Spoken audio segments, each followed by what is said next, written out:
Paix et joie.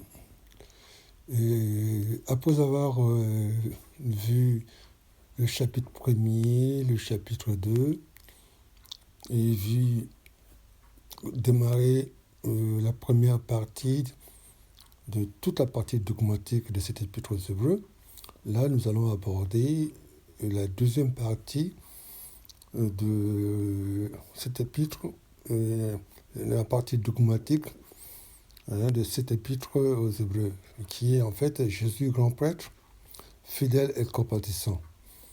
Alors, ce chapitre, cette partie, elle commence avec le chapitre 3. Mais auparavant, il faut quand même, on va faire un petit rappel, hein. Après avoir étudié les chapitres 1 et le chapitre 2, moi je revois ce schéma de Jésus avec les deux disciples, sur le chemin de Maïs, où Jésus nous explique progressivement tout ce qui a été dit de lui, progressivement par les prophètes et par les anciens, Moïse, les prophètes, ainsi de suite. Je me demande même si Jésus n'a pas utilisé ces différents passages-là pour expliquer aux deux disciples qui il était exactement.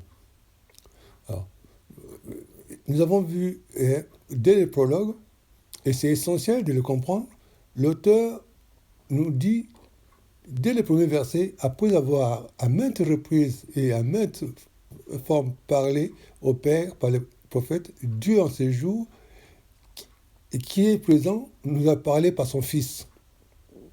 Donc, la configuration, on va aller dans la transfiguration. Le Père va dire aux témoins qui étaient là avec Jésus, Pierre, Jacques et Jean, par la théophanie, celui-ci est mon Fils bien-aimé, écoutez-le. Il n'a pas dit écoutez Moïse ou écoutez Élie. Pour nous expliquer tout cela, l'auteur reprend les textes de l'Ancien Testament pour nous expliquer, dans la première partie, qui est et le Fils est supérieur aux anges. Et dans ce passage, premier passage, il va citer successivement les psaumes 27, 2, verset 7, 2 Samuel, chapitre 7, 14, Deutéronome 32, verset 4, le psaume 104, verset 4, le psaume 45, verset 7 à 8, le psaume 102, verset 26 à 28, et le psaume 110, verset 1. Dans le chapitre 2, il va utiliser le psaume 8, où la primauté de l'homme dans la création, perdue par Adam, à cause de la désobéissance, a été reconquis pour un nouveau monde à venir par le Christ grâce à son abaissement. Alors là, on peut regarder l'Épître aux Philippiens, chapitre 2, versets 6 à 8, et par son obéissance, où tout lui a été soumis, Philippiens 2, versets 9 à 11. Alors, pour aborder cette deuxième partie de son enseignement dogmatique, l'auteur va utiliser les psaumes invitatoires, les psaumes 95, et cette partie que nous allons voir, Jésus, grand prêtre, fidèle et compatissant, il va démarrer au chapitre 3. Et il va aller se terminer au chapitre 5 et 10. Alors, dès le départ, l'auteur va nous parler de la première partie, Christ est supérieur à Moïse. Il nous parle de Christ supérieur à Moïse, et pour cela, comme d'habitude, il va utiliser toujours un verset de l'Ancien Testament, tiré du livre de Nombres, chapitre 12, verset 7, où il est dit « Il n'est pas ainsi de mon serviteur Moïse, toute ma maison lui sera confiée. » Et dans le verset 3, justement, de ce chapitre 3, il nous dit que le Christ a été jugé d'une gloire supérieure à celle de Moïse, car la dignité du constructeur est plus grande que celle de la maison. Car celui qui construit la maison est Dieu.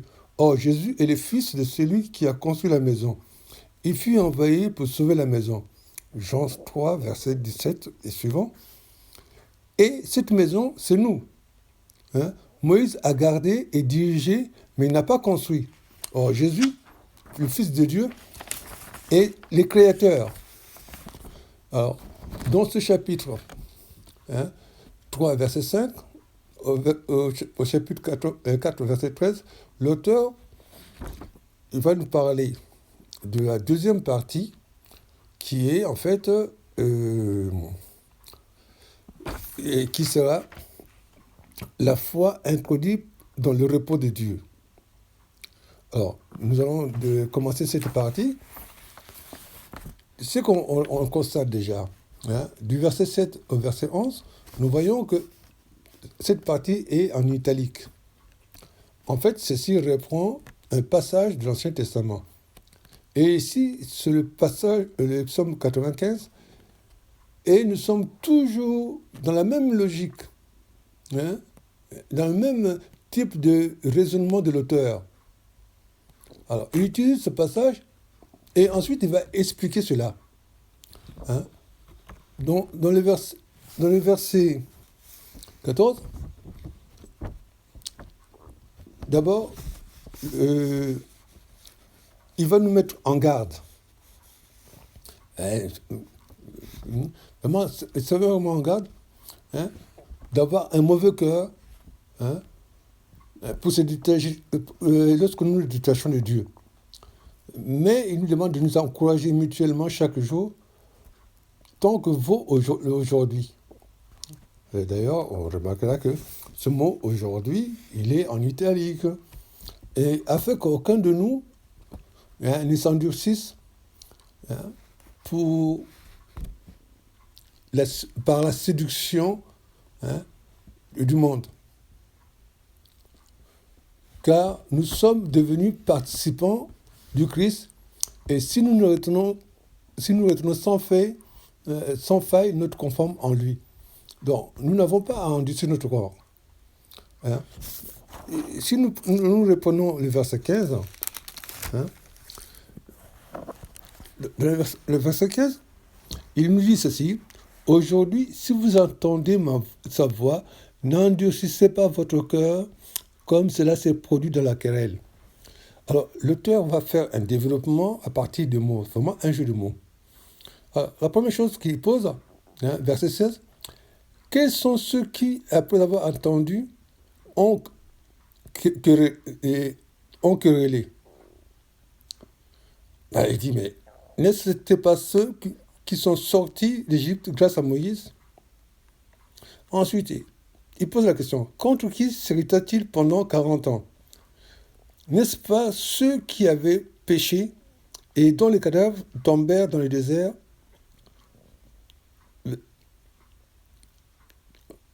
Ensuite, il pose la question,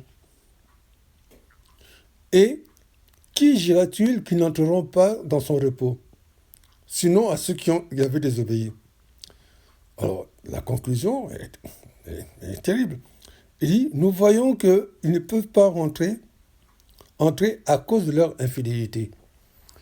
Parce qu'ils n'ont pas cru à la parole de Dieu, ils n'ont pas eu foi à la parole de Dieu. Or, la parole de Dieu est vérité. Et nous entrons dans la maison de Dieu par la foi, en croyant en Dieu, en croyant à sa parole. Or, si nous ne croyons pas à la parole de Dieu, d'abord, nous ne serons pas des chrétiens, parce que le chrétien, c'est lui qui écoute et qui croit et qui met en pratique la parole de Dieu. Malheureusement, trop souvent, nous ne croyons pas la parole de Dieu. Hein? Donc, nous vivons des choses à côté et nous ne sommes pas fidèles à la parole de Dieu. Alors, justement là, nous allons clore cette partie qui termine justement le chapitre